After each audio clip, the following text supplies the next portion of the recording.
একবার ভগবান বিষ্ণু পৃথিবী পরিভ্রমণ করতে বের হলেন। দেবী লক্ষ্মীও তার সাথে যাওয়ার অনুমতি চাইলেন। ভগবান বিষ্ণু বললেন, ঠিক আছে, তবে একটা শর্ত আছে, পৃথিবীর কোনো অবস্থাতেই উত্তরের দিকে তাকাবেন না।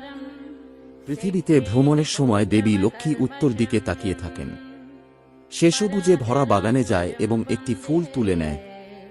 তাদের দেখে ভগবান বিষ্ণু কাঁদলেন এবং বললেন, অনুমতি ছাড়া কারো জিনিস নেওয়া অন্যায়। এখন তোমাকে মালির বাড়িতে দাসী হয়ে থাকতে হবে। দেবী লক্ষ্মী একজন দরিদ্র মহিলার রূপ ধারণ করেন এবং মালির বাড়িতে যান এবং তার সেবা করেন। মালি যখন জানতে পারে যে এটি দেবী লক্ষ্মী, তখন তিনি তার কাছে ক্ষমা চান। মা লক্ষ্মী মালিকে সুখ ও সমৃদ্ধির আশীর্বাদ করেন এবং বলেন, আপনার এবং আপনার পরিবারের জীবনে কোনো সমস্যা হবে না, আর অন্তর্ধান হয়ে বিষ্ণুলোকে ফিরে যান। এই গল্প থেকে আমরা জানতে পারি শৃঙ্খলা ও নৈতিকতা অনুসরণ করা কতটা গুরুত্বপূর্ণ।